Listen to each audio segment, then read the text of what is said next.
o también parasitarias. Así que empecemos con los antifúngicos, antimicóticos. Y ahí ven la lámina, ¿verdad? Dígame que sí. Sí, doctor, sí se ve. Ya, muchas gracias. Estas figuritas es para, digamos, también referenciar, hacerme acordar de dos hongos importantísimos. Este que es el Aspergillus, ven ahí, ¿no? Lo que estoy pintando se ve, ¿verdad? Dígame que sí. Sí, El doctor. ya, gracias. El Aspergillus, ¿no? Con sus conidios ahí, ¿no es cierto? Este es un moho, ¿no? Un moho filamentoso, hongo filamentoso, si gustan, ¿no? Y el otro gran tipo de hongo es el tipo levadura, ¿no? Está la famosa cándida, ¿ya? Este Aspergillus lo vemos bastante en los pacientes inmunosuprimidos, y bien frecuente en los pacientes trasplantados, ¿de acuerdo? Que se complican, o aquellos que reciben quimioterapia de alta concentración, ¿de acuerdo? Que muchas veces tienen que agresivamente, ¿no? Los oncohematólogos ofrecer al paciente, pero con frecuencia también se les complica, ¿no? Entonces, vemos Aspergillus. La expresión más importante con la cual nosotros sospechamos en un paciente, sobre todo hospitalizado, es por las neumonías, ¿no?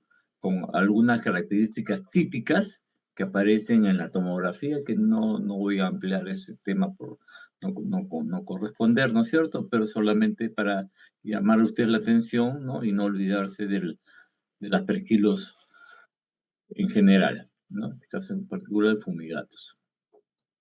La Cambia sí lo conocen ustedes, ¿no? ¿no? De las infecciones locales, ¿no? A nivel ginecológico, con mucha frecuencia, ¿no? También van a ver ustedes a nivel, cuando se usan muchos antibióticos de manera prolongada, también cándida oral, ¿no? Niños es frecuente eso, ¿no? Todos esos antibióticos. Pero esta cándida en particular es un gran dolor de cabeza. Hay varias de cándidas, no tiene nada de cándidas. Y esta en particular es un gran dolor de cabeza hoy en día, ¿de acuerdo? La cándida auris. Incluso ya le han cambiado taxonómicamente de nomenclatura, ¿no? Hace poco, ¿ya? Que ya se ha hecho resistente. El problema es resistencia. La resistencia a una serie de antimicóticos. Aprovecho y para decirle que el antimicótico, digamos, que encabeza eso, ¿no es cierto? El rey, entre comillas, ¿no? Seguirá siendo este fármaco bastante antiguo, la anfotericina B, ¿de acuerdo? Sí ha variado ya en las últimas décadas, no reciente, pero ¿no? Hacia las formas menos, con menos reacciones adversas que la forma de anfotericina B liposomal, ¿no? Y vamos a tocar un poquito de qué se trata este vehículo, ¿no? Que lleva la anfotericina B, digamos, acerca más a la anfotericina B, a la membrana de estos honguitos, ¿no es cierto? Y también menor cantidad de reacciones adversas. Uno de los grandes problemas de la anfotericina B, de acuerdo, es las reacciones adversas, es que limita mucho su utilización, ¿no? Un poquito menos con el uso de las formas liposomales, pero que el costo es alto, a pesar de que ya lo tenemos buen tiempo en el mercado farmacéutico. ¿Qué más ya? Vamos entonces, a ir avanzando. La anfotericina B, ¿no es cierto? Prácticamente abarca muy pocas excepciones, han aparecido resistencias, ¿no? Pero muy pocas excepciones tiene la anfotericina B, ¿de acuerdo? Es prácticamente la antigua y la salvadora, en realidad, de muchas de estas infecciones. Insisto, ¿no? El problema principal son las reacciones adversas, que lo limita bastante. Vamos a conversar de ellos en los siguientes minutos. OMS también, obviamente, que está bastante preocupado hace mucho tiempo, ¿no? por este asunto de las infecciones micóticas bajo el contexto de las enfermedades tropicales y lo que es inmunosupresión. Y al hablar de inmunosupresión, obviamente, no solamente hablamos de los trasplantados, de los oncológicos por la quimioterapia, también los pacientes, ¿no es cierto?, con HIV, ¿no? Felizmente, ya con la terapia antirretroviral, ya vemos mucho menos pacientes con estas complicaciones. Hay otras inmunosupresiones, también vamos a ver una laminita siguiente. No nos olvidemos del criptococo, ¿no? Prioridad crítica, dice acá, ¿no? Del criptococo neoformans, ¿no es cierto? Este honguito que causa los problemas de meningitis, meningoencefalitis, ¿de acuerdo? En los inmunosuprimidos, en los HIV, a veces debutan así muchos pacientes, ¿no es cierto? A veces llegan al hospital con meningitis, pensamos en los gérmenes más frecuentes, pero hay pruebas, ¿no es cierto?, especiales y también tinciones, ¿no? Pruebas tan simples como el látex o la tinta china que la época de la universidad nos han enseñado, ¿no? Y que aparecen este criptococo. Y inmediatamente tenemos que buscar, si es que no tiene inmunosupresión a la vista, tenemos que buscar de todas maneras problemas de inmunosupresión y de hecho pedimos HIV en estos casos. Este es el que le decía hace unos minutitos, el que le dan dolor de cabeza, la UDIs, ¿no? Y las prequilos ya les comenté, y bueno, y está de todas maneras aquí las Candidas albicans, ¿no? Que ya también hay las clásicas con problemas de resistencia, inclusive a lo que comúnmente utilizamos, que es los azoles, ¿no? Los azolos, ¿no? Llamamos azoles, y a la cabeza el fluconazol, bastante conocido, creo que usted ya lo ha escuchado en más de una oportunidad, seguramente, ¿no es cierto? ¿No? Los azoles, no se olviden, ¿no? Están entre así como los inhibidores enzimáticos, que ya ustedes ya lo recordarán a estas alturas ya, rifampicina, fenitoína, ¿verdad? Carbamazepina, ¿no? Dentro de los inhibidores, ¿no? Los clásicos están también la familia, todo esto es de los azoles, ¿no? Que vamos a ir a través de los siguientes minutitos explicándolo más. Prioridad alta, esta otra cándida, que es la cándida glabrata, que también lo vemos eventualmente también en pacientes hospitalizados y inmunosuprimidos. Y de este grupo, histoplasma en el país, por supuesto que hay, ¿no es cierto? Personas que vienen de zonas endémicas, ¿no? Selva, ¿no? ¿De acuerdo? Y que llegan también, ¿no? A tener problemas, a veces se parece mucho a la tuberculosis, ¿no? Lesiones pulmonares, lesiones a nivel de mediastino, hemos visto también pacientes con enopatías y también con compromiso abdominal, ¿no? Por histoplasmosis. Vamos a ver qué medicamento, cuáles los antimicóticos es el principal también en la primera elección. Esto también vemos, las mucormicosis, llamamos nosotros. Mucormicosis típicamente es un paciente diabético con muchas complicaciones, muchos llegan con acidosis, ¿no? Una de las complicaciones, ¿no es cierto? La acidosis metabólica, ¿no? La cetoacidosis. Y muchas veces vemos en cavidad oral lesiones en el paladar, necróticas, negruzcas, ¿de acuerdo? Que con mucha frecuencia, muy agresivas, porque este mucor invade, ¿no? Invade cavidad oral, tejido óseo, perfora, sube incluso hasta las zonas por dentro, de las zonas de los senos paranasales, llega hasta la órbita, ¿de acuerdo? Muchas de esas personitas hasta pierden la vista, hay que hacerle exéresis o encetración del globo ocular, ¿no? Y casos en donde hemos tenido que llamar al neurocirujano porque ya avanza, ¿no? Hacia la zona etmoidal y sube a la zona del cerebro, a la zona meningia, a la zona frontal, ¿de acuerdo? Y tiene que entrar muchas veces el cirujano de cabeza y cuello acompañado del neurocirujano, ¿no es cierto?, a hacer la limpieza quirúrgica, porque este honguito, digamos, requiere sí o sí tratamiento quirúrgico, porque es tan agresivo, tan infiltrante, que el antimicótico solo no puede, ¿de acuerdo? Vamos a ver cómo se trata también, ¿no? Bueno, les adelanto, los casos muy agresivos, ¿no? Generalmente aún la anfotericina B sigue siendo, digamos, lo primero que damos. Como le digo, las reacciones adversas lo limita bastante, pero a la vez es el que actúa más rápidamente, a pesar de que han salido otros antimicóticos, ¿de acuerdo? Aún si, ya una vez que se estabiliza el paciente, podemos pasar la anfotericina B a otros, ¿no? Diferentes, que tienen menos reacciones adversas, ¿no es cierto? Para consolidar el tratamiento, ¿de acuerdo? Eso es lo que le puedo yo más o menos comentar de este honguito.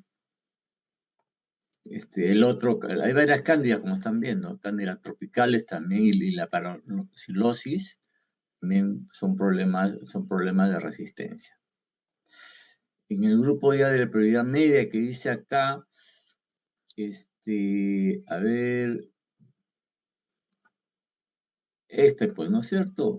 Clásico de las infecciones respiratorias, el Pneumocystis jirovecii, asociado siempre a lo que es HIV, ¿no? A la cabeza, ¿no es cierto? También en los inmunosuprimidos, eh, pacientes con a veces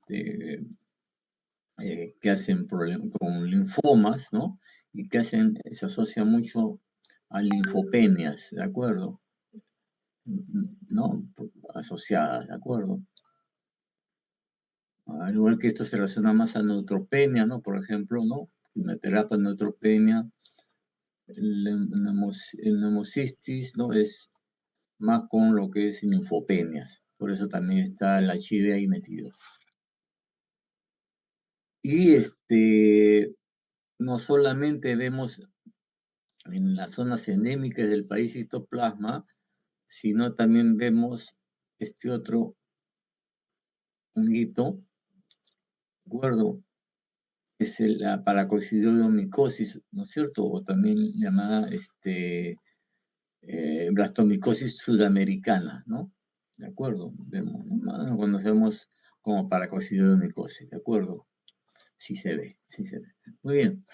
De las 600 especies que más o menos causan infecciones, 30, ¿no es cierto?, son las más frecuentes, ya hemos mencionado algunas cuantitas, de las cuales quizás 19 son las que están acá, ¿no es cierto? Y han sido clasificadas en 3 categorías, ¿no es cierto? Y en base a la resistencia que hemos estado comentando, mortalidad también, ¿no? Y la frecuencia que también hemos estado comentando un poquito, amenazas de salud pública.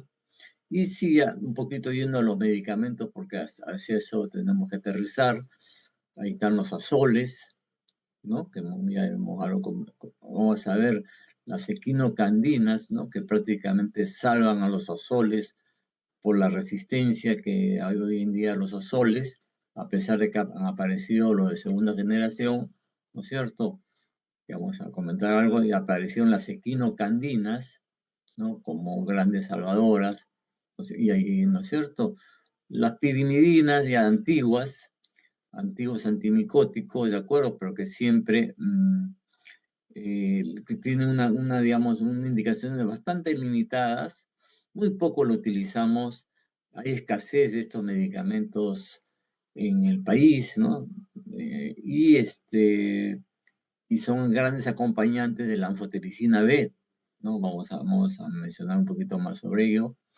Y los polienos, pues en los polienos ahí está metido la anfotericina B, ¿de acuerdo?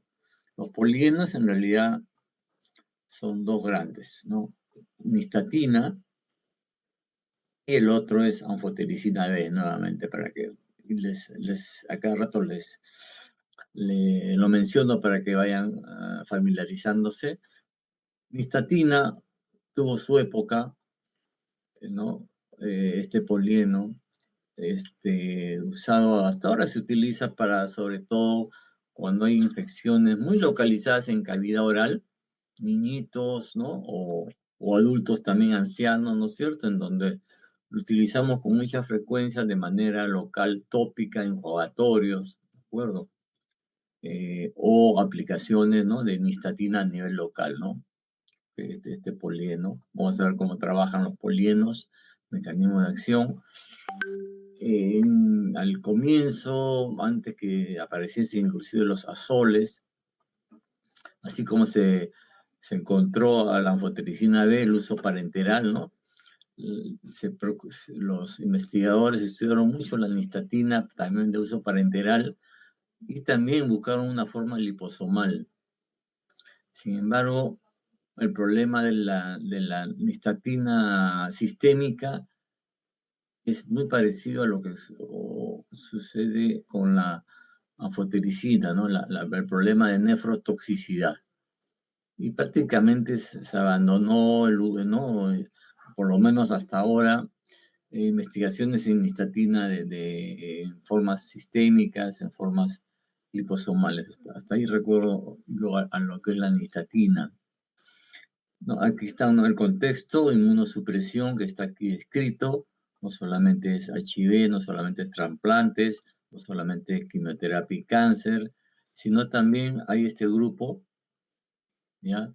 Enfermedades respiratorias crónicas, muchas veces la tuberculosis, ¿no es cierto?, cavitaria, deja la cavidad, ¿no es cierto?, un daño estructural, y ahí en esas cavidades se mete los honguitos, ¿no?, como buenos oportunistas que son. Y ahí eso se llama clásicamente, no llamado micetomas, ¿no? Son como de aspecto tumoral, pues se llama micetoma, ¿no? El micetoma, ¿no es cierto? Del cual también mencionaremos algo. Y las otras infecciones crónicas, ¿no? Como son las bronquiectasias, ¿no? Estos saquitos dilatados, ¿no? Primarios, ¿no? O congénitos o secundarios a infecciones, la misma tuberculosis, en donde también ahí, ¿no? En estas pequeñas cavidades también se mete el honguito. El honguito. Muy bien. Esta laminita lo que es para llamarle la atención, ¿no? El Lancet del año 24, a la aspergilosis, ¿no? A veces uno no recuerda mucho la aspergilosis, entonces, o sea, ¿no? A los estudiantes, ¿no? Me refiero, no se olviden la alta mortalidad, ¿no? Que tiene las formas invasivas de la aspergilosis, ¿de acuerdo? ¿No? Pero hay varios tipos de aspergilosis, como dicen en este cuadrito que he agregado acá. Ok, hay también la aspergilosis pulmonar crónica, que justamente se mete ahí en las bronquiectasias, ¿no es cierto? En las zonas donde ha habido daño previo con mucha frecuencia, también en los inmunosuprimidos, ¿de acuerdo? Y tenemos acá al grupo también de los aspergilomas, que ya les comenté hace un momentito, en las cavidades, ¿no? De tuberculosis. Muchos pacientes que llegan al hospital por hemoptisis, ¿no es cierto?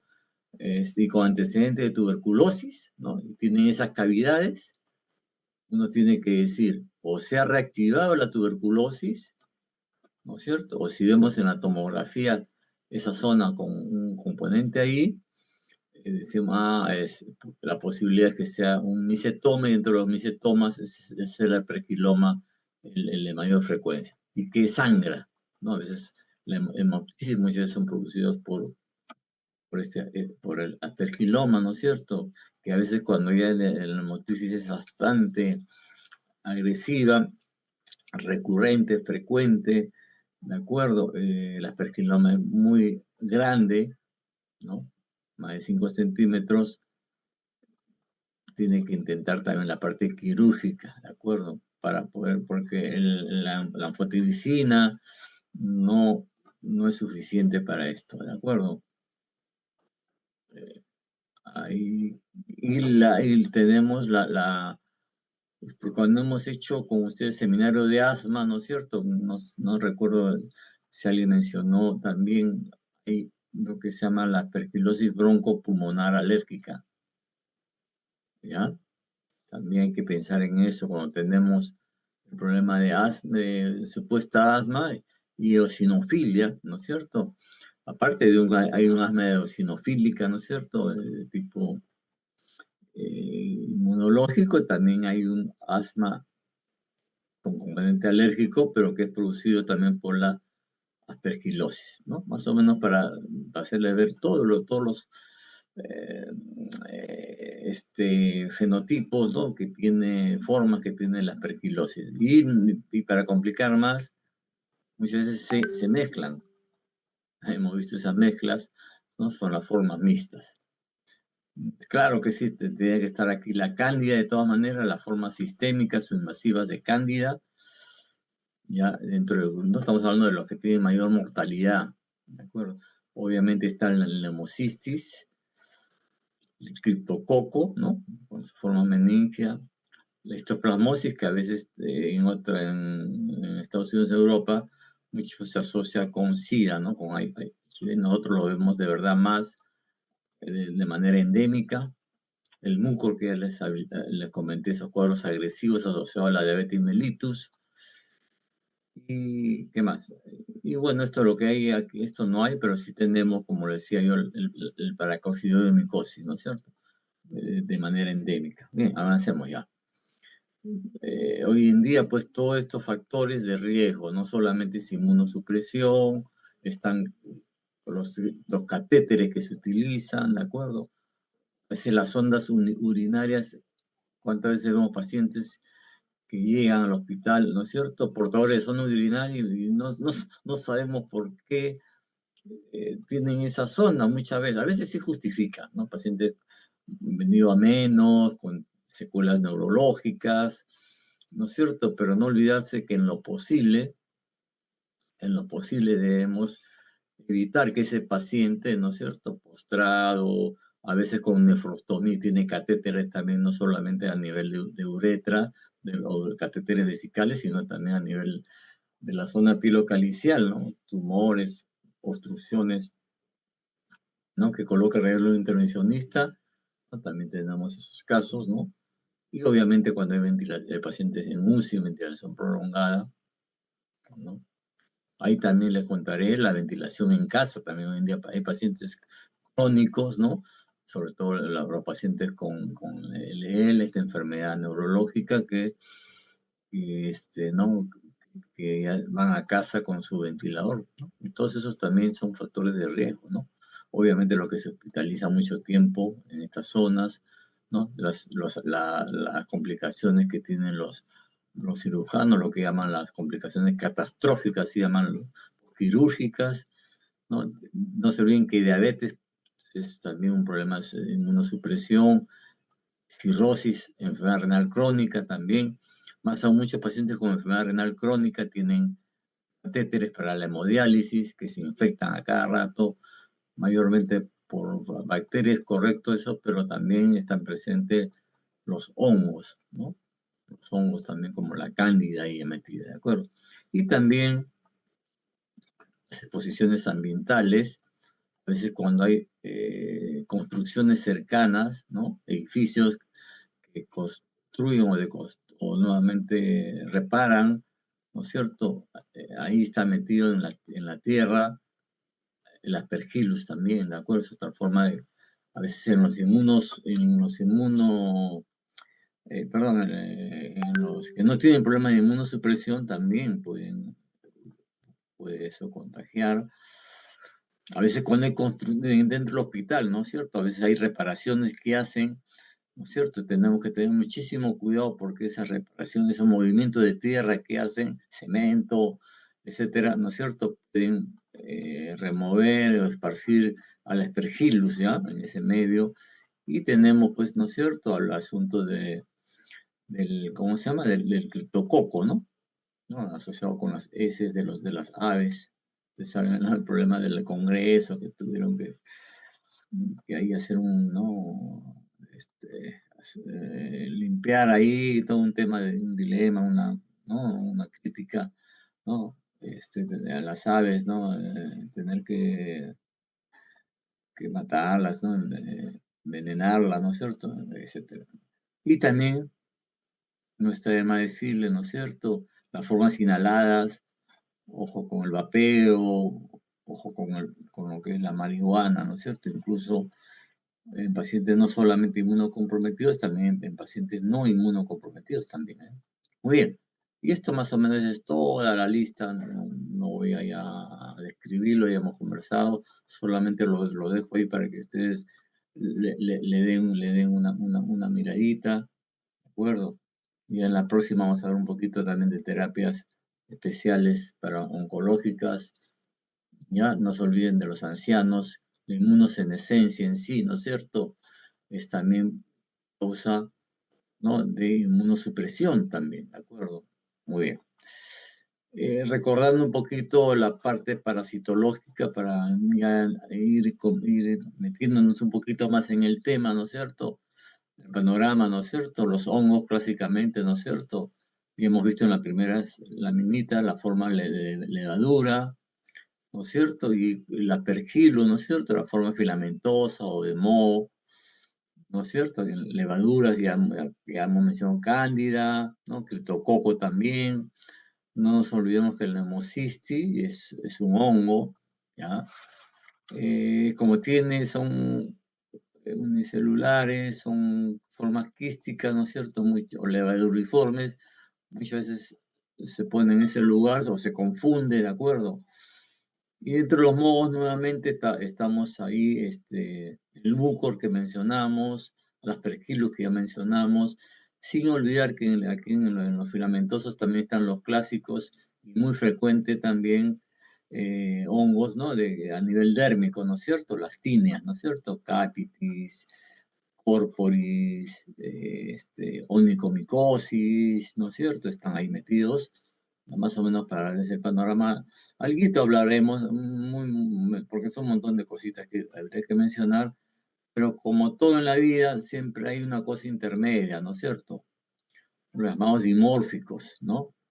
Que adquieren a veces forma de levaduras o a veces forma de filamento, depende de qué. Esto les hago recordar básicamente del medio ambiente, ¿no? Y sobre todo de la temperatura, ¿no? Hay una laminita ahí adelante y ahí están.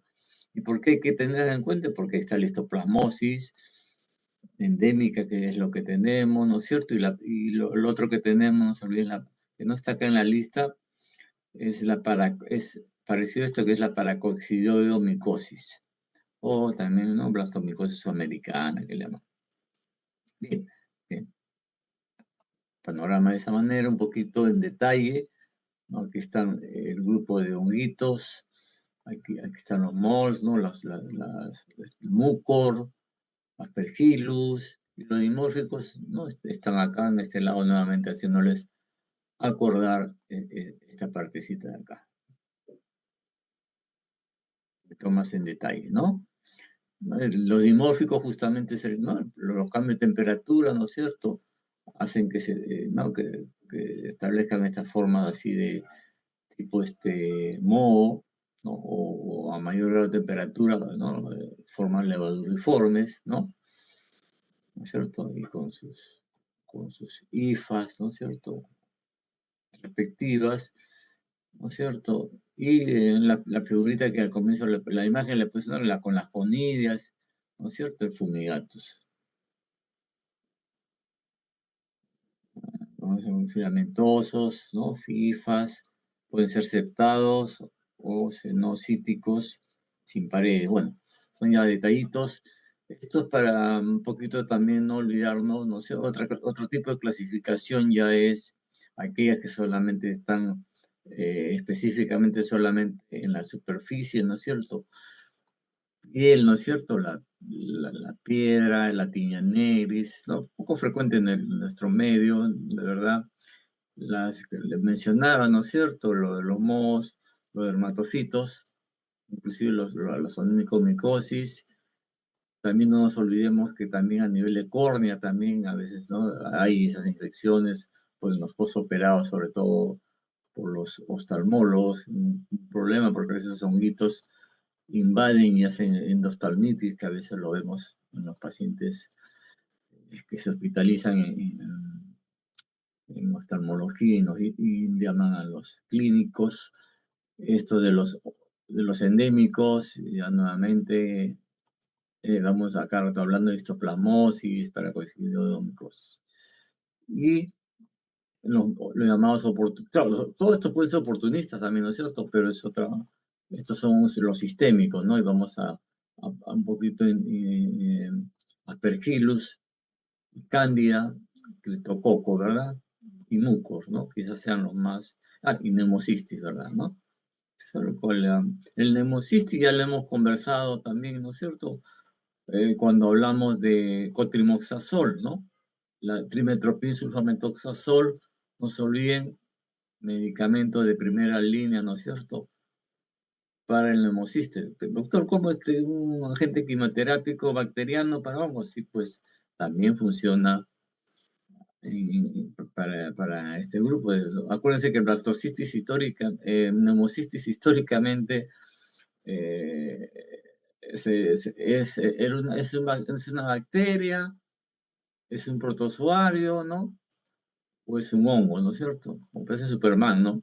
Así que ya taxonómicamente se quedó como dentro de la familia de hongos, ¿no? El cotrimoxazol es medicamento para esto y ahí creo que dejamos el tema de Pneumocystis. Hay otros esquemas de tratamiento, pero ahí cotrimoxazol sigue siendo lo primerito. Aquí está lo del criptococo. Y aquí está más o menos intentando un poquitito más ya los temas de los antimicóticos, ¿de acuerdo? Para ir ya familiarizándonos.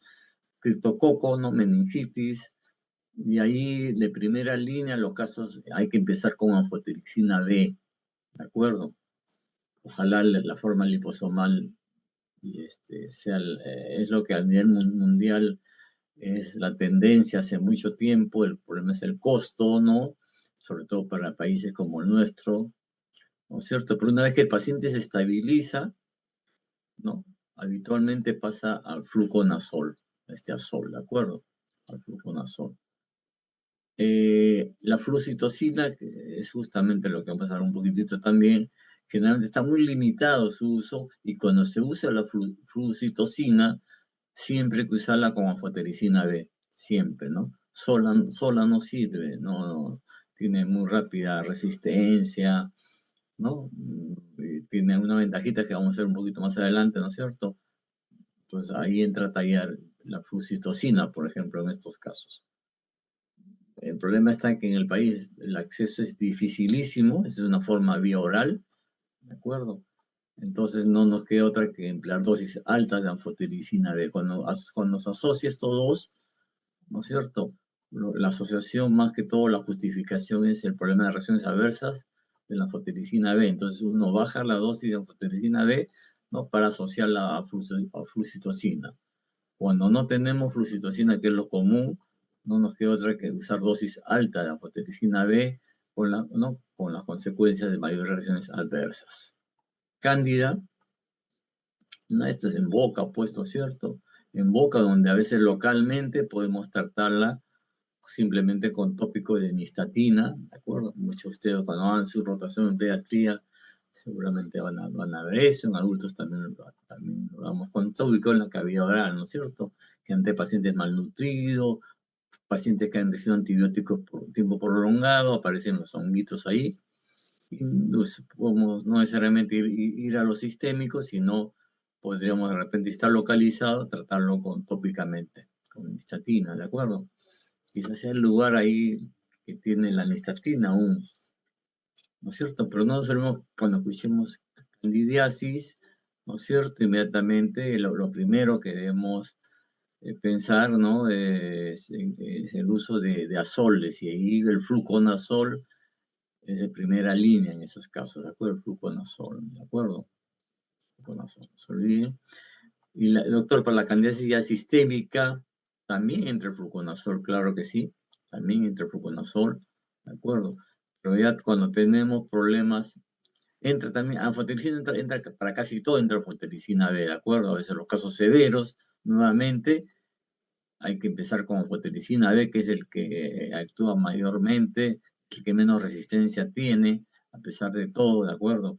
Y después cuando se estabiliza ya podríamos pasar a los menos el que menos reacciones tiene, como el fluconazol y las equinocandinas, ¿ya? Estas equinocandinas llenaron ese vacío que teníamos, ¿no es cierto? Cuando usamos anfotericina B,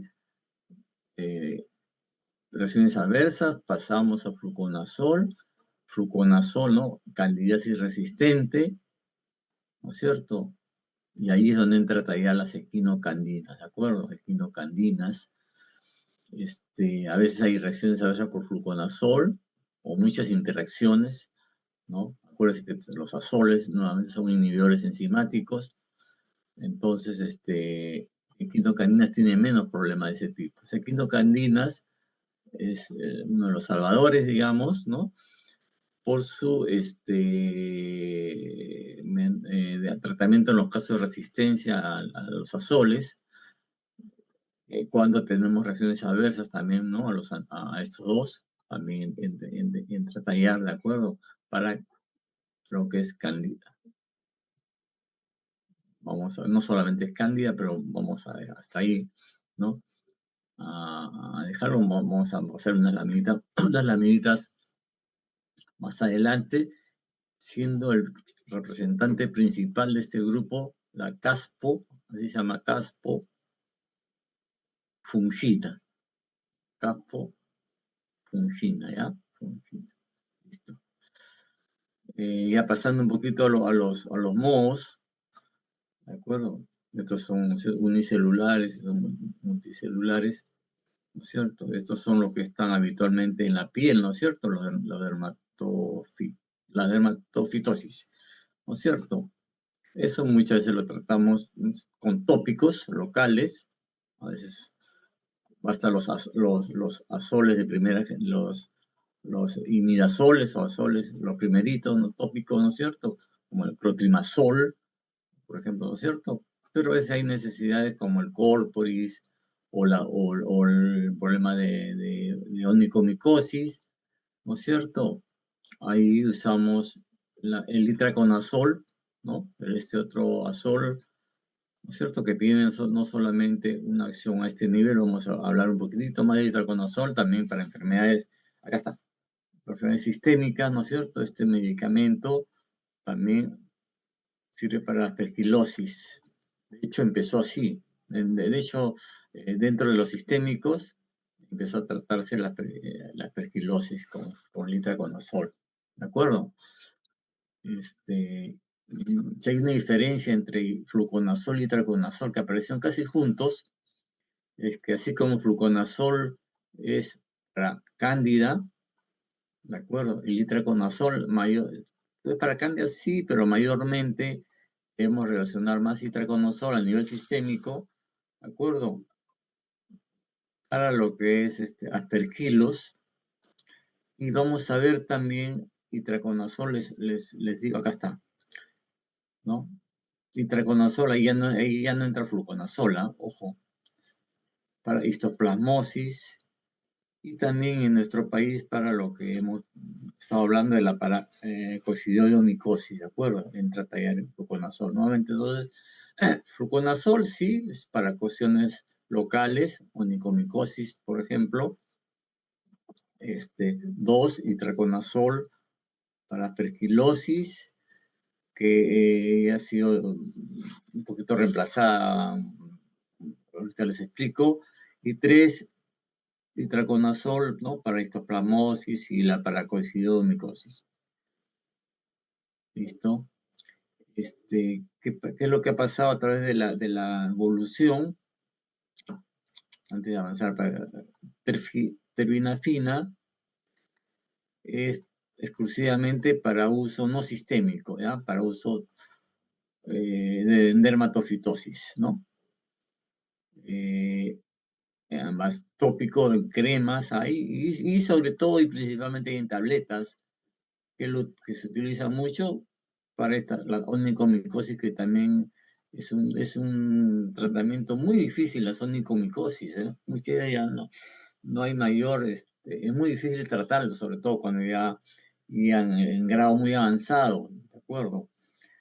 pero la buena llegada de itraconazol y sobre todo terbinafina a nivel solamente de uñas, los hace estos medicamentos, ¿no es cierto? Los principales, grisofulvina, unas cuantas palabritas, ya como que hasta hace poco tiempo se utilizaba también en los niños con tinea capitis por su buena llegada, ¿no es cierto?, a ese nivel, ¿no? En la tinea del cuero cabelludo, ¿ya? Pero ya prácticamente con los azoles ya ha sido también ya dejada de lado, ¿no? Hasta hace poco lo utilizaban mucho los pediatras, la forma oral, ¿no? De tabletitas orales. Ya. Esta capofungina es la equinocandina principal. Ya, aquí va. Surge entonces el voriconazol. Como ustedes, es un azol, ¿de acuerdo? Es un diazol, ¿no? Básicamente, de llamada de segunda generación. De acuerdo. Los de segunda generación empiezan ya no solamente a tratar levaduras, sino también a tratar filamentosos, ¿de acuerdo? Como que el itraconazol está en medio, ¿no? También un poquito se acerca a ellos, ¿no? Porque también está acá y está acá. Pero esto ya, ¿no? Voriconazol y otros más, como el psiconazol que ha salido, el posoconazol que ha salido, ¿no es cierto? Y que tiene mucha mayor actividad para aspergirlos, ¿no? En ese sentido, sí ya le quitó la plaza al itraconazol, ¿no? Que lo utilizábamos antes para ello. Ya. Hongos dimórficos están acá nuevamente. Aquí entra siempre anfotericina, está en todo. Bueno, no, aquí no, pues anfotericina no está a nivel local, ¿no? ¿No es cierto? Y nos olviden nuevamente itraconazol, histoplasmosis y paracoxidomicosis, los dimórficos, ¿ya? ¿No? Esta laminita es para hacernos acordar que la mayor parte de los honguitos vienen de las tierras, ¿no? De la tierra misma, ¿de acuerdo? Criptococos, sí, ya les dije, ¿no es cierto? De las palomitas, de las aves. Y la cándida también es, no olvidarse que la mayor parte de la cándida, más que del medio ambiente, viene de endógeno. ¿De acuerdo? Tenemos en el microbiota oral, intestinal, incluso colonizante en la piel, ¿no es cierto? Puede haber cándida en cantidades, concentraciones bajas, ¿no es cierto? Pero en el inmunosuprimido es o en los pacientes que reciben antibióticos, ¿no es cierto? De manera prolongada, ¿no es cierto? Alteran la microbiota, ¿no? Y entonces aumenta la cándida, ¿no es cierto? Y si es un inmunosuprimido, pues de ahí se dispara la circulación sistémica, ¿verdad? Entonces lo que se llama la candidiasis invasiva o sistémica, ¿verdad? Invadiendo órganos, ¿no? Bien, ¿no? Y no olvidemos, ya hemos hablado de los endémicos, hemos hablado un poquito de la parasitomicosis en ese sentido, ¿no es cierto? Y de la histoplasmosis, ¿cierto? Listo. Siempre ha habido dificultades para el diagnóstico. ¿No es cierto? Sobre todo, será un saprofito, un colonizante, ¿no es cierto? ¿Estará ahí de expectante o será causante de enfermedad? ¿No? Es un gran problema, aún hay esas dificultades diagnósticas, ¿de acuerdo? Muchas veces se tiene que hacer biopsias, ¿no es cierto? Y si en las biopsias se encuentra el hongo, es invasivo, no es colonizante, no es contaminante, es infectante y sí o sí hay que tratarlo, ¿no es cierto? Al colonizante no lo tratamos. Bueno, salvo ya eso no voy a entrar en el tema de los pacientes trasplantados, que es un tema aparte, ¿de acuerdo? Puede ser la excepción, pero no voy a entrar en mucho detalle, que puede confundir. Los cultivos también es importante, pero también el tener un cultivo positivo no nos descarta que puede ser solamente un colonizante, ¿de acuerdo?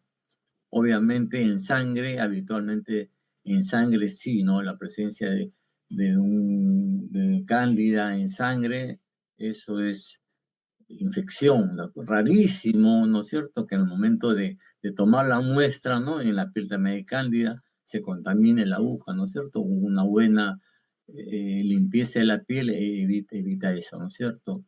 En el término serológico, criptococo de hecho, ¿no es cierto? Ya no solamente la tinta china, ¿no es cierto? Sino también hay pruebas serológicas, ¿no?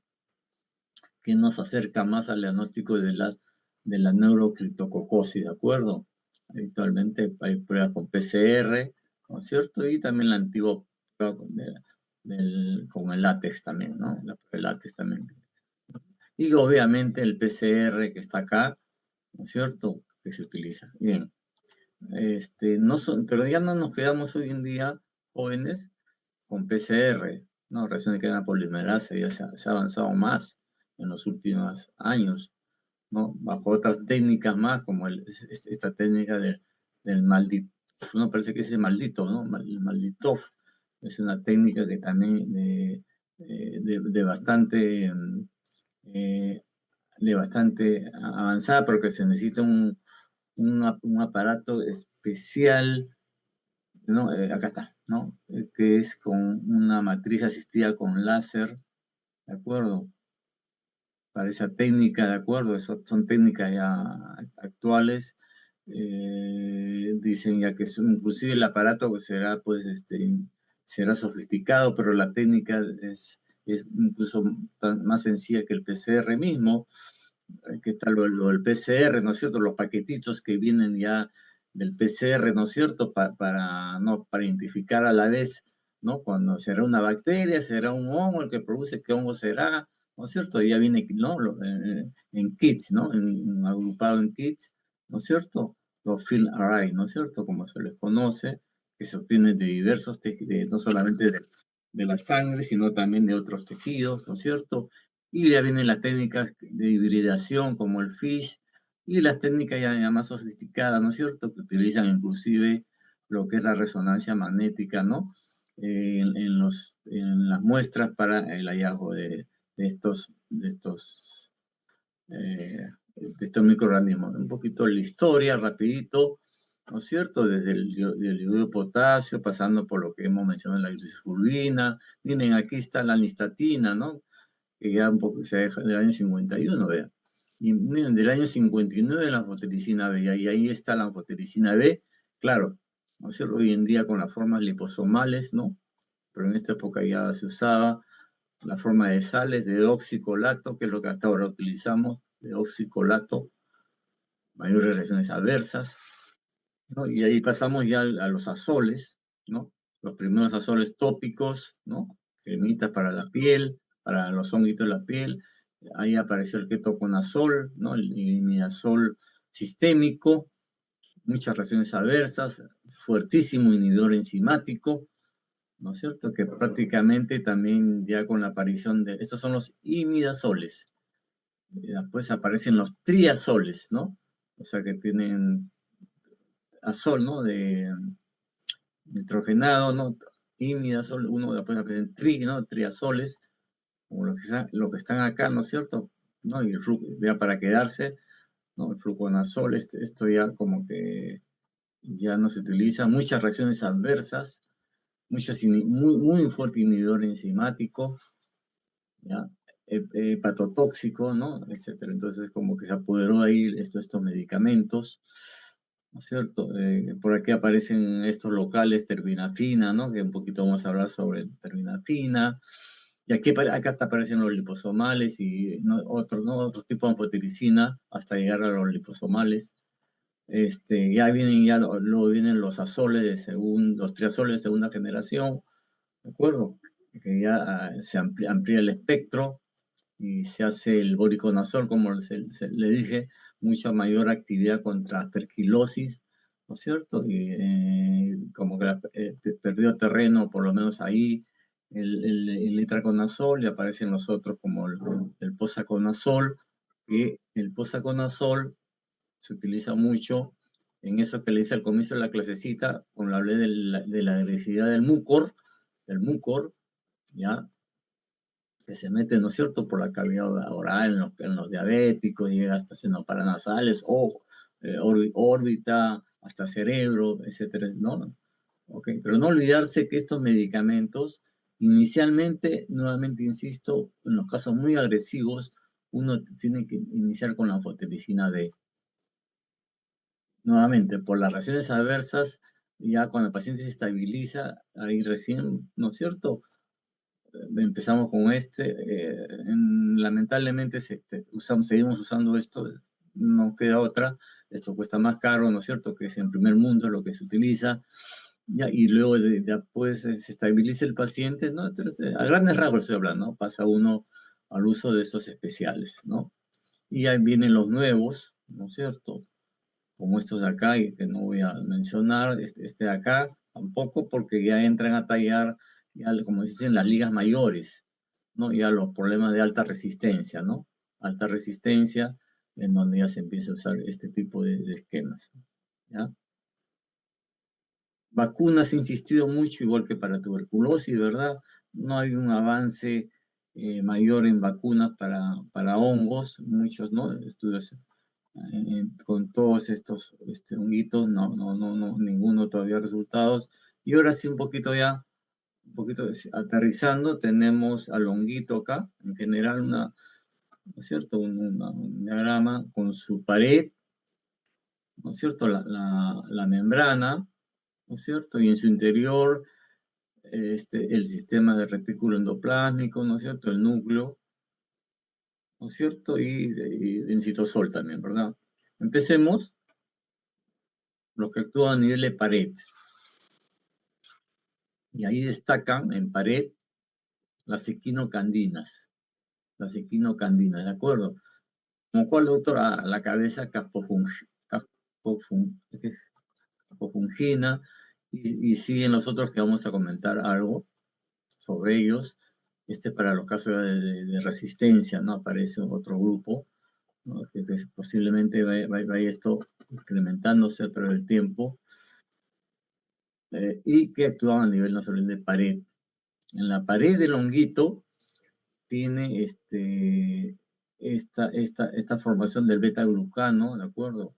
Entonces, lo que hace estos medicamentos es inhiben a la enzima, ¿no es cierto?, que sintetizan este beta-glucano que forma parte de la estructura de la pared del hongo, como hay en el, digamos, digamos en la bacteria, ¿no es cierto? También el glucopéptido aquí es el beta-glucano, ¿ya? Pero que actúa a nivel de membrana, no confundirse. Una cosa es pared, ¿de acuerdo? Otra cosa es la membranita, ¿no es cierto? Esa capa famosa bilipídica, ¿no? En la membranita, ¿quién actúa? De los honguitos, ahí entran a tallar los polienos, ¿de acuerdo? Ahí entra a tallar la anfotericina B y la antiquísima nistatina, ¿de acuerdo? Entonces, a ese nivel, un poquito vamos a detallar el mecanismo, pero más o menos para ubicarnos, pared, membrana. Y no es aquí donde hay un montón, ¿verdad? Los azoles están acá. Actúa a nivel del ergosterol. En la síntesis de ergosterol, ¿no? Como es síntesis, ¿no? Estamos hablando de sistema retículo endoplásmico, ¿verdad? Estamos hablando, ¿no es cierto?, a ese nivel. Y que en la realidad del ergosterol, así como nuestra capa bilipídica, ¿no? Bilipídica, ¿no es cierto?, es a base de colesterol, ¿verdad? ¿No? En el honguito, no, el medio de colesterol es ergosterol, ¿de acuerdo? Es ergosterol, para que entiendan, ¿no? Hacerles recordar, más que todo. Entonces, ¿no? En realidad, su acción final va a ser a nivel de la formación de membrana, ¿no es cierto? Inhiben la formación del ergosterol, Estos son los primeritos, los imidazoles. Los primeros que salieron fueron los que se usaban en las cremitas, ¿no es cierto? Para los honguitos de la piel, ¿no? El pie atleta, etc, etc, ¿no? Hasta que aparece el ketoconazol ya de uso sistémico que les dije, ¿no es cierto? Los grandes problemas, pero era hasta ahí era el caballito de batalla, no, todavía no existían estos. Aparecieron los triazoles, y ahí a la cabeza fluconazol para cándida, ¿no es cierto? Y el itraconazol para lo que es el aspergillus. Después vienen el resto que ya les comenté un poquito. Y la terbinafina también está ahí en ese grupo para lo que es dermatofitosis, ¿de acuerdo? De la piel y de las uñitas. Igual que la amorolfina. Solamente tópico. Hay un esmalte, ¿no? En la forma de esmalte que se utiliza en onicomicosis. ¿De acuerdo? Esto también es para lo que no vamos a conversar porque esto es de los tópicos locales, ¿no? Muy poco utilizado. Ah, ya. Y me está olvidando, ¿no? De los pirimidínicos, ¿no es cierto? Donde está la flucitocina, ¿se acuerdan, verdad? Flucitocina, el acompañante de la anfotericina B, ¿no es cierto? Ok. No, la glicofulvina, ¿se acuerdan de los microtubulis, del uso mitótico, pero a nivel de uso mitótico, ¿verdad? Que aparece, ¿no es cierto? Durante la mitosis, bloquea la mitosis, y ahí actúa la glicofulvina, hoy en día también ya casi es histórico también ya, ¿no? Entonces, este es el honguito, nuevamente, ¿no es cierto? Este sería la pared, este sería la membrana, ¿verdad? Ahí están los beta-glucanos acá, ¿no es cierto? Y es ahí, ¿no es cierto?, donde usted ve donde trabaja sobre todo las equinocandinas, como la capofungina, ¿de acuerdo? Lo que pasa es que este beta-glucano en realidad se fabrica en el citosol, ¿no es cierto? Entonces, ahí está la enzima la beta-glucano sintasa, la cual es bloqueada por las equinocandinas. Entonces, las equinocandinas evitan, ¿no es cierto?, que se forme beta-glucano, por lo tanto, a nivel de pared, ¿no es cierto? La fotericina B y la nistatina, vamos a hacer una ladita más adelante, que es lo que hace, es prácticamente tiene ahí uno de sus componentes, arrastra al rosterol, arrastra el rosterol, ¿no es cierto? Y deja ahí como un caminito, un canal, ¿no es cierto? Una abertura, ¿ya?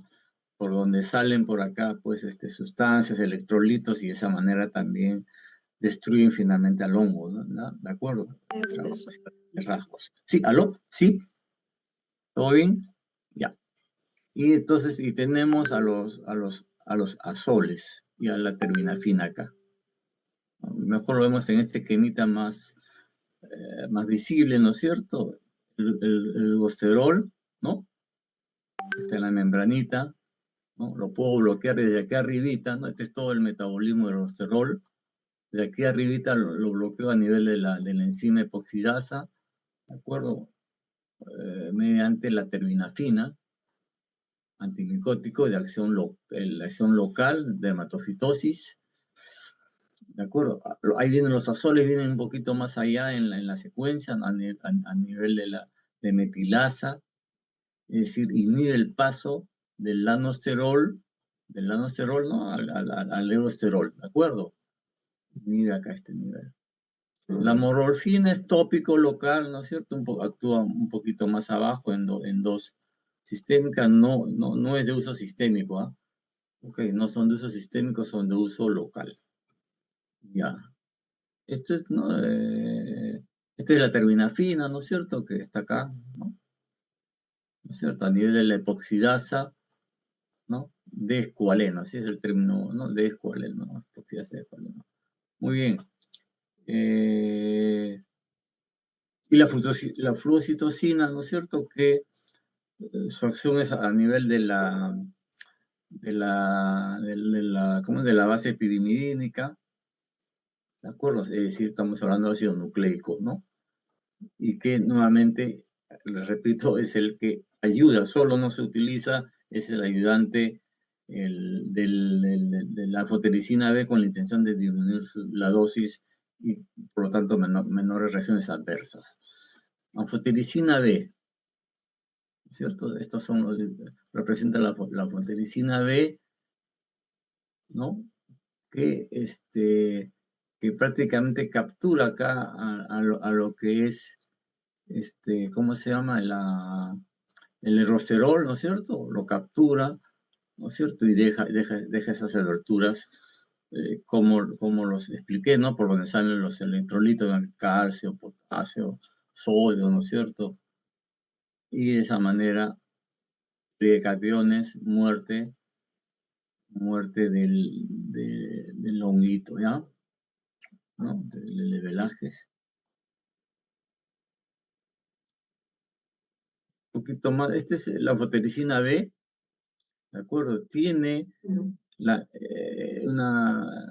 esta es la representación de la micosamina, ¿no? Que es parte de la anfotericina B, que es el que se une, ¿no? al ergosterol, ¿de acuerdo? Lo captura, digamos así, ¿no es cierto?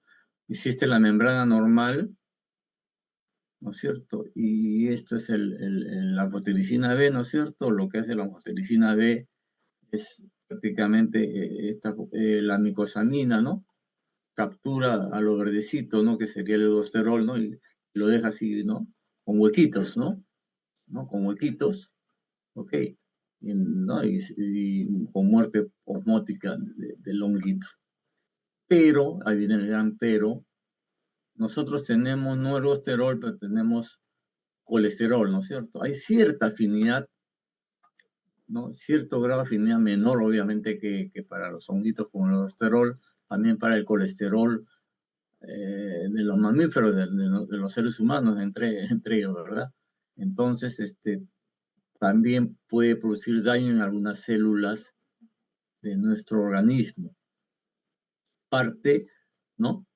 Colesterol, ¿no? La afinidad, ¿no? Por colesterol. Parte de lo cual pues, explica las reacciones adversas que tantas veces ya le estoy hablando, ¿verdad? De la anfotericina B, ¿no? Anemia, la nefrotoxicidad, ¿no? Y la cardiotoxicidad, que habitualmente lo que se da es por la pérdida de electrolitos, ¿de acuerdo? Me adelanto, ¿no es cierto? Arritmias, ¿no es cierto? Eh, la anfotericina B, ¿no? Produce también por el daño nefrotóxico también hipocalemia, ¿no? Se pierde a nivel tubular, hay pérdida de potasio y magnesio. Es decir, algo que acompaña mucho a las reacciones adversas por anfotericina, ¿no es cierto? No se olviden, por favor, porque ese es clásico, hipocalemia, hipomagnesemia, ¿de acuerdo? Tanto es así que antes de iniciar la terapia con anfotericina B, ¿no? Que se da por intravenoso, hay que pasar gota a gota en infusión de 2 horas, habitualmente 4 horas, hasta 6 horas, dependiendo de las reacciones que pueda producirse, se hay que diluirlo. Y qué es lo que antes de aplicar la anfotericina B, el médico tiene que reponer tiene que ver cómo está el potasio y bueno, también el magnesio, ¿de acuerdo? Y si están bajos, sobre todo el potasio, antes de administrar anfotericina B, no se olviden, tiene que reponerse el potasio, tiene que dar suplemento de potasio, reto de potasio muchas veces para recién una vez normalizado o casi normal, ya administrar la anfotericina B. ¿Sí? Porque si no va a arrastrar mucho potasio, hipocalemia, eso puede ocasionar la muerte, ¿no? La muerte de la persona, hasta muerte súbita, ¿de acuerdo? Muchos por problemas de arritmia. Ya, ahí lo dejo. Esta es más o menos la evolución a través del tiempo de la anfotericina B, ¿no? Desde sus inicios, la forma de oxicolato. ¿Qué pasa? Que la anfotericina B tiene que ir acompañada, ¿no es cierto?, por su característica físico-química, ¿no? Y poder ser administrado y ser compatible, ¿no es cierto?, con, con nuestro medio interno, ¿no? Tiene que ir revestido de lípidos, ¿de acuerdo? En este caso, fosfolípidos. Entonces, la primera fotericina que salió se llama toxicolato, ¿no es cierto? La fotericina viene a ser, ¿no es cierto?, estas cositas rosaditas, y el resto es el anillo de fosfolípidos, ¿de acuerdo? ¿No? Entonces, esa era la primera, ¿cierto? Entonces, lo que se trató de gran reacciones adversas, entonces se dijo de repente podemos disminuir reacciones adversas, disminuyendo la concentración de la fotericina, ¿no es cierto? Dosis dependiente, reacción dosis dependiente tipo A, pero para eso necesitamos que llegue mejor al tejido, ¿no? Al honguito. Entonces, revistámonos mejor de esa cubierta lipídica, ¿no es cierto? Y apareció después el llamado complejo liposomal, ¿de acuerdo? En donde ya no era una cosa circular, sino era un poquito más compleja, a manera de escalera de caracol, ¿no? A manera siempre me olvido esta palabrita, ondulante, ¿no? De girante, ¿verdad? ¿No es cierto? De esta forma, ¿verdad? Y mejoró un poquitín, entonces, ¿no? Lo que es la anfotericina, hasta que apareció finalmente y lo que se utiliza hoy en día en primer mundo prácticamente, utilizan la manera liposomal, ¿de acuerdo? Liposomal, en donde la fotericina B está envuelta, ¿no es cierto?, en varias capas, ¿de acuerdo? Está protegida por varias capas, ¿no es cierto? Y con una mejor llegada, menos concentración, menos reacciones adversas, ¿de acuerdo?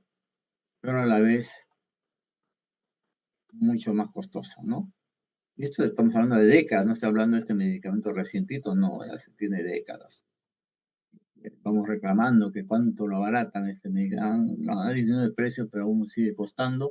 Más o menos esta es la evolución, ¿no es cierto? De la forma de oxicolato, pasó por la forma de complejo lipídico, complejo coloidal también se llamaba, ¿no es cierto? Y finalmente para llegar este es el liposomal, ¿de acuerdo? Para llegar al liposomal, ¿no? Unas características clínicas, unas características que no, muchos detalles, no es cierto. Entonces, ya hemos mencionado aquí, ¿no? ¿Qué problemas tenemos con la fotericina B, doxicolato y todas las formulaciones, menos con las últimas, pero aún así, cuando lo aplicamos a la vena, tenemos que aplicarlo lentamente porque el paciente puede empezar a hacer fiebre, ¿de acuerdo? Durante la malestar, dolor del cuerpo, durante la infusión, ¿de acuerdo? Hasta puede ser incluso problema de hipotensión arterial. No está acá, ¿no? ¿De acuerdo? Y después ya le dije, ¿no es cierto? Hace problemas de nefrotoxicidad, ¿de acuerdo? Y también a nivel local, pues hay que diluirlo bien, ¿no?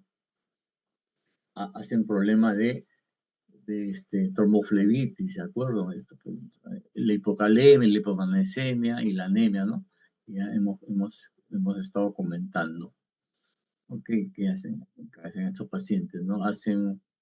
También, no está acá, ¿no? También liberan histamina, ¿no? Hacen una pseudoalergia, ¿no? Por gran liberación de histamina, de ahí lo de la hipotensión también arterial, siendo la nefrotoxicidad el problema fundamental. ¿Sí?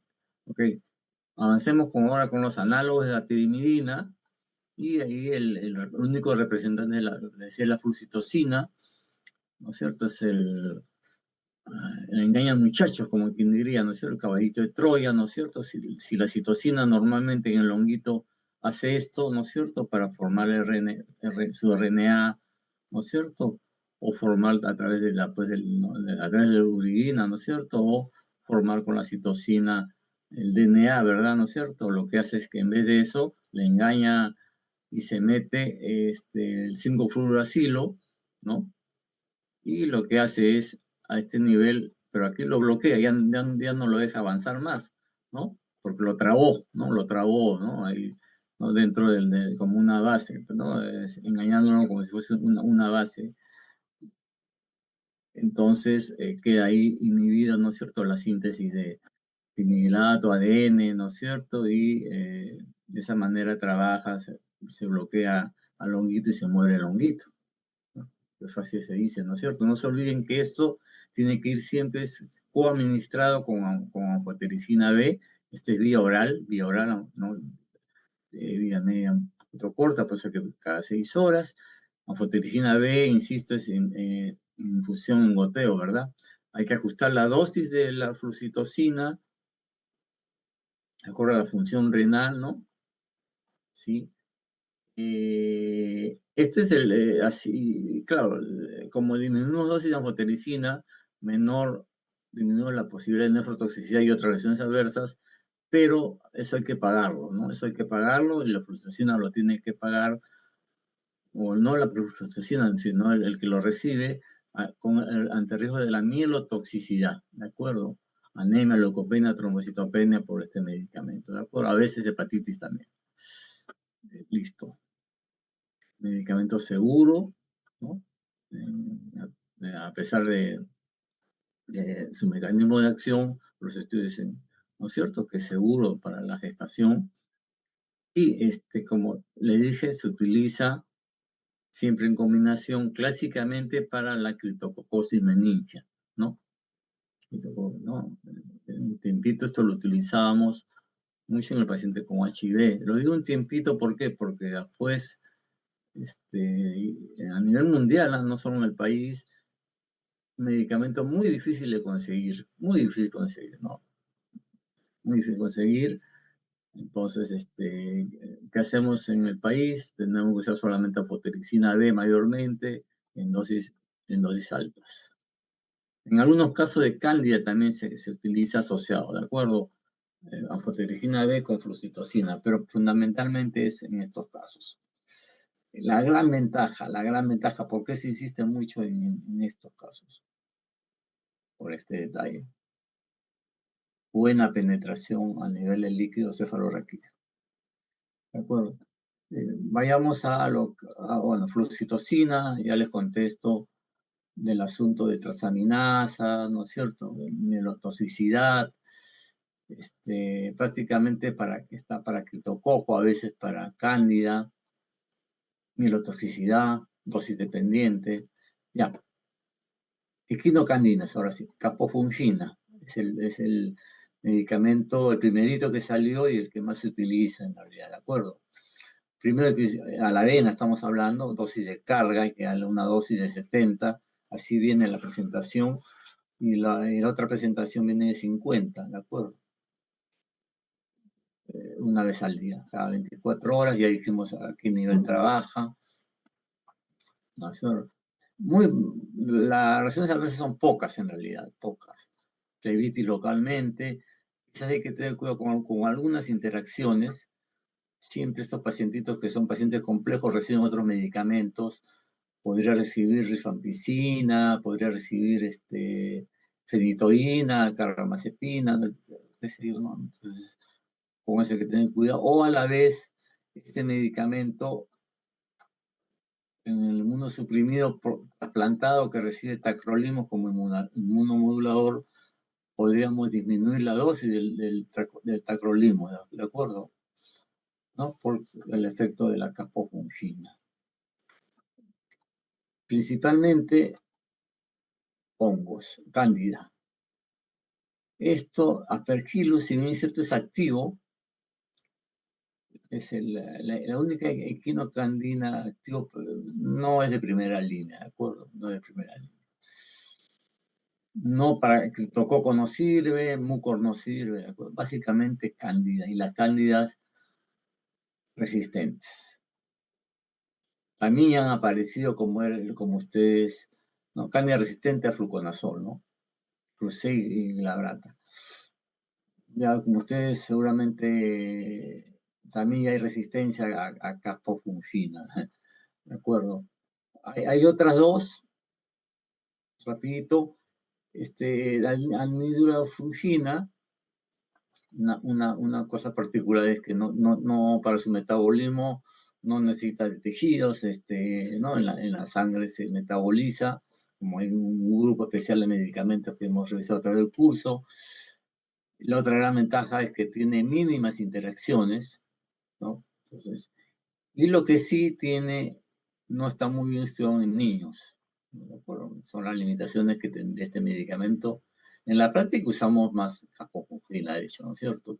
Pero en los textos se describe mucho cuando casi aparecieron casi por ahí juntos, ¿no? Un poquito después y había, yo me acuerdo en esa época, cuál debería ingresar al petitorio del hospital, ¿de acuerdo? Entre estos tres, me acuerdo que estuvimos en esa discusión, ¿no es cierto? Finalmente fue la capofungina, ¿no es cierto? Había niñitos también, ¿no? Entonces, no, teníamos que elegir una, capofungina fue la que se quedó, ¿de acuerdo? Micafungina también tiene un metabolismo hepático, interacciones más menos, ¿no es cierto? Sí, este tiene la gran ventaja, pero en los niñitos de uso pediátrico y también en inmunosuprimidos, ¿está bien? Tiene algunas otras ventajas, pero de hecho capofungina, también por el tema de precios, se fue el que se quedó, ¿no? Con los cuidados de las interacciones que hay que tener en cuenta. Listo, ya. ¿Qué dice la literatura? Si hay problemas de cirrosis, ¿no? Uno debería preferir la nidurafungina, de preferencia. En los niñitos, debería preferir la micafungina.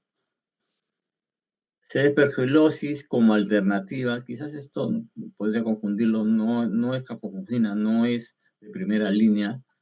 Está para eso ya hemos hablado, ¿no es cierto? De los azoles, ¿no? Del voriconazol, ¿no? Pero podría cubrir, ¿no? A diferencia, ¿no? De los otros, podría cubrir si se sospecha de aspergilosis, por ejemplo, y tiene una cándida y se sospecha de aspergilosis, podría cubrir. A veces hay mixtas también, infecciones mixtas, ¿ah?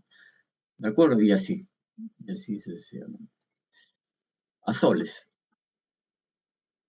Imidazoles los primeritos, triazoles los actuales. Imidazoles los primeritos mayormente eran tópicos.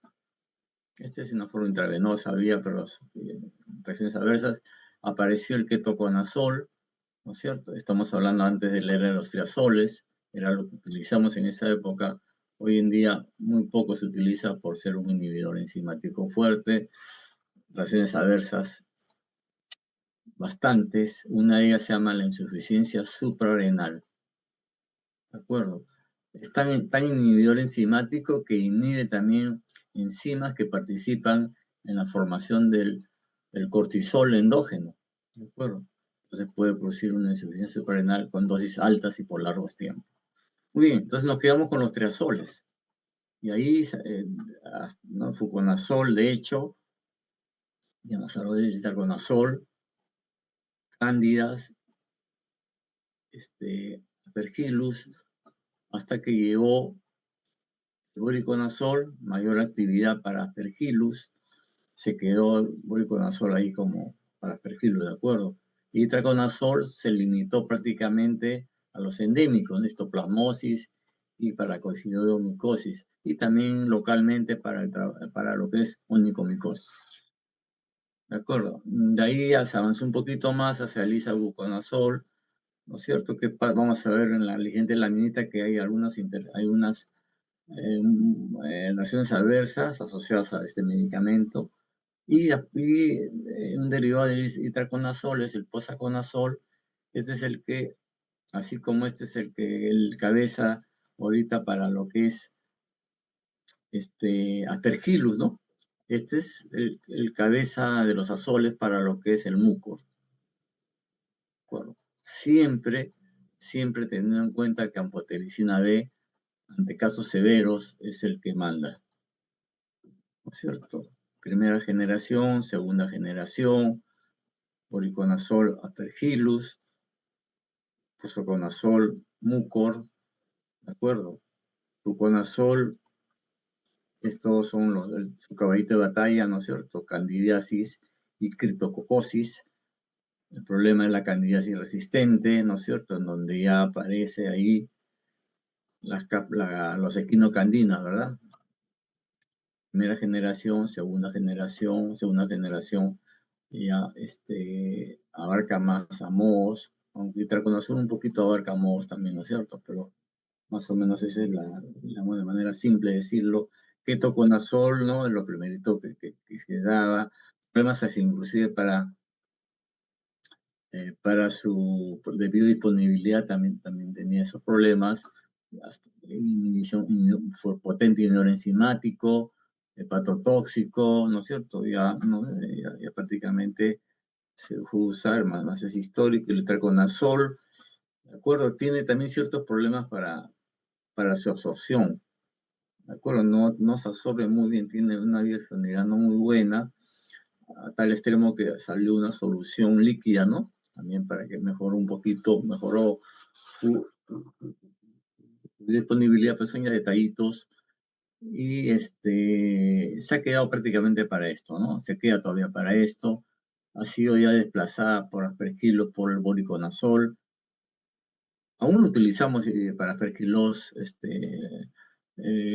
no graves, no graves, ¿de acuerdo? No graves. En el no inmunosuprimido de repente, ¿de acuerdo?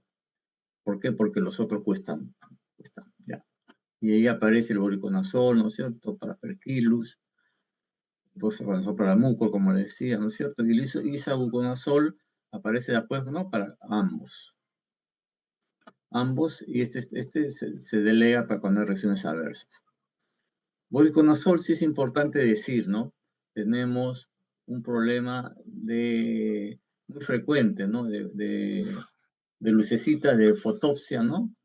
Y también de la piel fotosensibilidad, porque también se acumula en la piel, ¿no es cierto? Y causa fotosensibilidad y se ha relacionado mucho con cáncer de piel, ¿de acuerdo? Con cáncer de piel, el voriconazol. Voriconazol, ¿no? Entonces hay que acordarse, ¿no es cierto? El problema es itraconazol y sobre todo el voriconazol tiene un problema de potencialmente nefrotoxicidad, ¿ya? Pero se resalta mucho que no es el mismo voriconazol el nefrotóxico, sino es la destrina, ¿no? Ciclodestrina, que es el vehículo, ¿de acuerdo? El que se acumula y el que podría, sobre todo en pacientes con enfermedad renal crónica, se acumula y podría exacerbar más la enfermedad renal crónica. Ahí aparece el isavuconazol como, digamos, para ser utilizado en esos casos sin el vehículo. Muy bien. Entonces, ya acabando esta parte, ¿no es cierto? Anfotericina B tiene pocas interacciones. El problema principal surge el problema de las reacciones adversas, principalmente la nefrotoxicidad de los azoles. Los RAM son menores, hemos visto, pero siempre hay que prestar atención, sí o sí, básico es interacciones. Conocemos siempre azoles, preguntar qué otro medicamento está recibiendo el paciente, ¿de acuerdo? ¿No? Porque hay una serie de interacciones con las cuales tenemos que tener cuidado y que podríamos complicar las cosas, ¿ya? ¿No?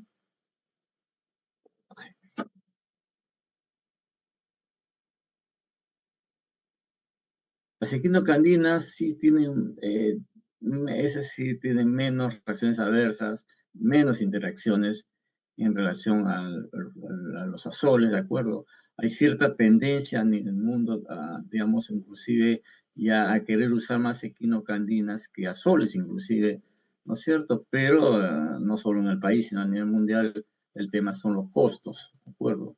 Son los costos. Bien. Esto no es para que se lo aprendan, no se asusten, son para que solamente vean la gran cantidad de interacciones que tienen, ¿no? Todos los azoles y también a veces interacciones que tienen unos y otros no. Entonces, esto nadie se va a memorizar, entonces tenemos que recurrir siempre, ¿no es cierto?, a los aplicativos, en este caso, a la tablita que nos ofrece el Sanford, ¿no? Vean, ¿no? La gran cantidad de interacciones que hay, solamente, ¿no? No olvidarse entonces, y con esto creo que estamos acabando esta primera parte, que con la fotiricina B, grandes reacciones adversas, la más grave es la nefrotoxicidad, ¿de acuerdo? Casi todos tienen problemas de molestias digestivas, casi todos, ¿no? Inclusive eso es infrecuente, ¿no? Pero también, el X no significa que no tenga, es infrecuente, ya, pero es menos, ¿no es cierto? Casi todas pueden ser hepatotóxicas, ¿no es cierto? Pueden causar rash, obviamente, pero en particular, no se olviden del voriconazol, fotosensibilidad y que se relaciona con cáncer de piel, ¿no? Y también con los problemas visuales, ¿no? Alteración también a nivel de la vista. Este es clásico, ¿no es cierto? De la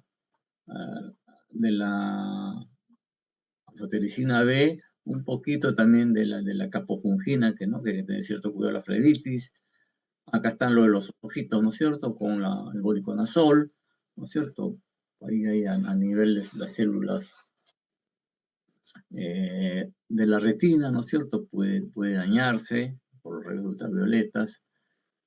Y los problemas de la cardiomiopatía, sobre todo las arritmias, ¿no? Los QT prolongados, también un montón de medicamentos. Y solamente esto para curiosidad, ¿no es cierto? Hay una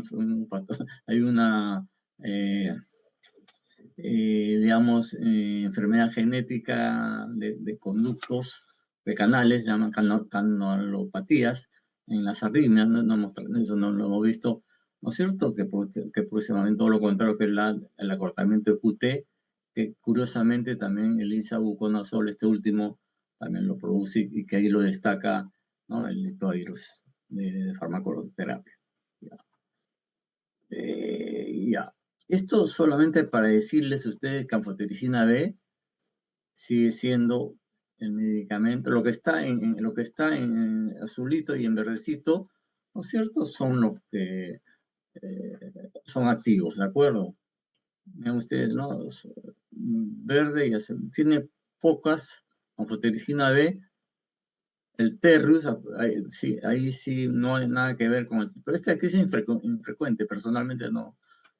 Nunca he visto un Aspergillus terrius, no, debe haber, ¿no es cierto? Y también el Lusitania, ¿no es cierto? Que es lo que clásicamente se describe como resistente a fotericina B, ¿no? De innatos, ¿no? Innatos, ¿de acuerdo? O sea, tiene muy poca, estos acá, de verdad que son rarísimos, ¿de acuerdo? Entonces la fotericina B, pese a todo, ¿no es cierto? Sigue siendo, pese a reacciones adversas, sigue siendo ahí. Y no solo el fluconazol, de otro lado, ese azol que utilizamos mucho para aspergilosis no sirve, no se olviden, por favor, no sirve para aspergilosis. El aureus, tenemos grandes problemas con el aureus, ¿no es cierto?